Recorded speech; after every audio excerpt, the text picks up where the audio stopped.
حضرت ابو عبیدہ ابن جراح رضی اللہ تعالی عنہ حضرت عمر کے زمانے میں شام کے گورنر تھے، اور شام کے گورنر ان کو اس لیے بنایا گیا تھا کہ اکثر علاقہ انہوں نے فتح کیا تھا۔ شام کوئی چھوٹی موٹی ریاست نہیں تھی۔ اس وقت شام کے علاقے میں 4 ممالک ہیں، یعنی اردن، شام، فلسطین اور لبنان۔ اس وقت یہ چاروں ممالک اسلامی ریاست کا ایک صوبہ ہوا کرتے تھے، اور حضرت ابو عبیدہ ابن جراح رضی اللہ تعالی عنہ ان کے گورنر تھے۔ شام کا صوبہ بڑا زرخیز تھا، مال و دولت کی ریل پیل تھی، اور بہت ہی سرسبز اور شاداب علاقہ تھا۔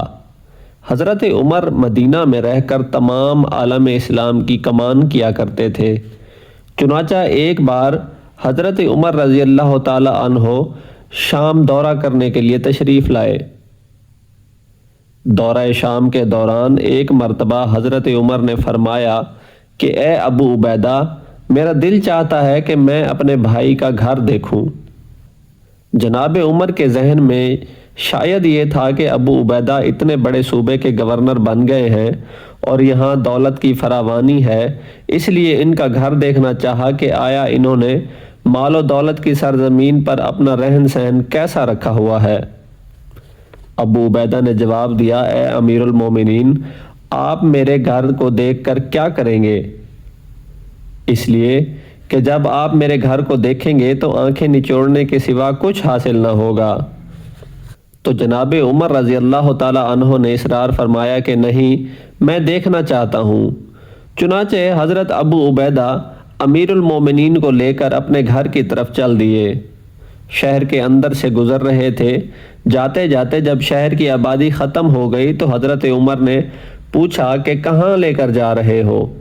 تو انہوں نے جواب دیا کہ اے امیر المومنین، شہر سے باہر بس تھوڑا سا دور میرا گھر ہے۔ شہر کے باہر ایک چھوٹی سی جھونپڑی نما کھٹیا میں وہ امیر المومنین کو لے گئے، جہاں نہ بستر نہ کوئی ساز و سامان۔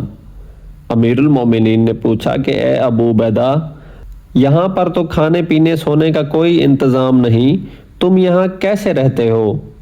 حضرت ابو عبیدہ نے جواب دیا، اے امیر المومنین، الحمدللہ میری ضرورت کا سارا سامان موجود ہے۔ یہ مصلی ہے، اس پر نماز پڑھتا ہوں اور اسی پر سو جاتا ہوں۔ اور پھر اپنا ہاتھ اوپر چھپر کی طرف اٹھایا اور وہاں سے ایک پیالہ نکالا اور فرمایا، اے امیر المومنین، یہ برتن ہے۔ حضرت عمر نے جب وہ برتن دیکھا تو اس میں پانی بھرا ہوا تھا اور کچھ روٹی کے سوکھے ٹکڑے اس میں بھگوئے ہوئے تھے۔ پھر حضرت ابو عبیدہ نے فرمایا کہ اے امیر المومنین، دن رات میں حکومت کے کاموں میں لگا رہتا ہوں، کھانا کھانے کے کاموں کے لیے فرصت نہیں ملتی۔ ایک خاتون ہے جو میرے لیے 2-3 دن کا کھانا اکٹھا بنا دیتی ہے۔ میں وہ روٹی کھا لیتا ہوں، اور جب وہ سوکھ جاتی ہے تو اس کو پانی میں بھگو کر رکھ دیتا ہوں اور رات کو سوتے وقت کھا لیتا ہوں۔ حضرت عمر نے ان کی یہ حالت دیکھی تو آنکھوں میں آنسو آ گئے۔ تو حضرت ابو عبیدہ رضی اللہ تعالی عنہ نے فرمایا کہ اے امیر المومنین، میں تو آپ سے پہلے ہی کہہ رہا تھا کہ میرا مکان دیکھنے کے بعد آپ کو آنکھیں نچوڑنے کے علاوہ کچھ حاصل نہ ہوگا۔ حضرت عمر نے فرمایا کہ اے ابو عبیدہ، اس دنیا کی ریل پیل نے ہم سب کو بدل دیا، لیکن اللہ کی قسم تم بالکل ویسے ہی ہو جیسے رسول اللہ کے زمانے میں ہوا کرتے تھے۔ اس دنیا نے تم پر کوئی اثر نہیں ڈالا۔ دوستو، المختصر المقصود یہ ہے کہ یہ دعا کیجئے کہ اللہ تعالیٰ مجھ ریاکار سمیت تمام مسلمانوں کو حضرت ابو عبیدہ ابن جراح رضی اللہ تعالی عنہ جیسا بنا دے، اور مملکت خدا داد پاکستان کو ان جیسا کوئی لیڈر عطا فرمائے۔